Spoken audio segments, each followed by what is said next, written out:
আপনারা দেখতে পাচ্ছেন আমি হসপিটালে আছি। এখন বাজছে সকাল 7:30। আধ ঘন্টা হলো আমার ডায়ালিসিস শুরু হয়েছে। এখানে ভোর 6:30টায় চলে আসতে হয়। সমস্ত কিছু রেডি করে ওরা চালু করে 7টায়। 7টা থেকে 11টা 4 ঘন্টা ডায়ালিসিস চলে। তো এখানে আমি এখন শুয়ে আছি, ডায়ালিসিস চলছে আমার। আজকে শরীরটা একটু ঠিক লাগছে, সেরকম শরীরটা খারাপ নেই। দুদিন প্রচণ্ড মাথা ব্যথা করছিল, একবার বমিও হয়েছিল। তো ডাক্তার দেখাতে বলা হয়েছিল, কিন্তু ডাক্তার চেম্বারে ছিল না, ওর ওপিডি ছিল না বলে দেখাতে পারিনি। আজকে দেখিয়ে যাব। আজকে তবে অনেক ভালো লাগছে শরীরটা আমার। ডায়ালাইসিস হয়ে গেছে, ডাক্তার দেখানোও হয়ে গেছে। এই যে আমি বাইকে করেই আসি, অনেকে গাড়িতে আসে, আমাদেরও কখনো কখনো গাড়ি আনি, কিন্তু বেশিরভাগটাই আমি বাইকে যাই আসি, কারণ গাড়িটা রাখার খুব অসুবিধা আছে হসপিটালের বাইরে পার্ক করার। সেই কারণে আমি বাইকেই যাই আসি। যেহেতু আমি স্টেবল, সেহেতু আমি বাইকে যেতে আসতে পারি এখন আপাতত। খুব শরীর খারাপ থাকলে তখন গাড়ি নিয়ে আসি। এখন বাজে 10:30। এই শুনলাম আমি খাওয়া দাওয়া সেরে। আজকে একটু প্রথমে শরীরটা ভালোই ছিল ডায়ালিসিস হওয়ার পর, কিন্তু পরে ঘরে ফেরার পর একটু শরীরটা খারাপ লাগছিল, কারণ প্রচুর কাজ ছিল আজকে ঘরে।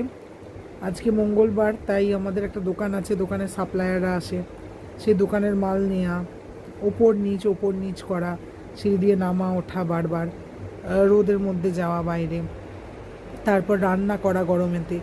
আজকে প্রচুর কাজ ছিল, সমস্ত কিছু করে আজকে একটু টায়ার্ড হয়ে গেছিলাম, একটু কষ্ট হচ্ছিল। আর দুপুরের দিকে ঘুমটাও হয়নি, এসিটা চালিয়ে একটু শুয়েছিলাম, কিন্তু কারেন্টটা বারবার যাচ্ছিল আসছিল, সেই কারণে ঘুমটাও হয়নি, তো একটু কষ্ট হচ্ছে।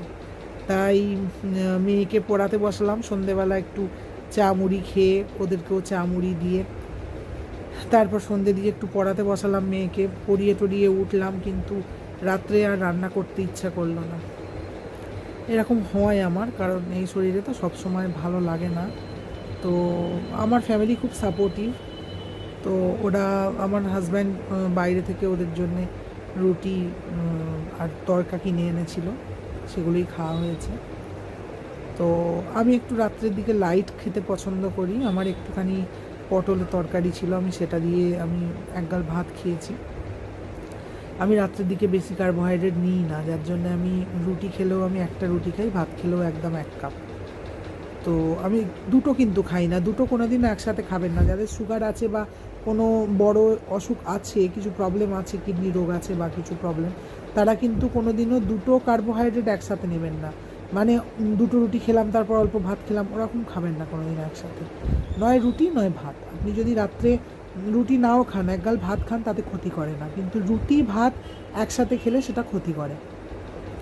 তো যাই হোক, এখন খাওয়া হয়ে গেছে, এখন শুয়েছি আমি। ঘুমাবো, ঘুমাতে টাইম লাগবে, কারণ এখন তো আলো জ্বলবে। আমার হাজব্যান্ড এখনও দোকান থেকে ফেরেনি, ও বিকালের দিকে দোকানটা চালায়। এই আমার মেয়ে নিচে থেকে এলো, ও দোকানে গেছিলো একটু।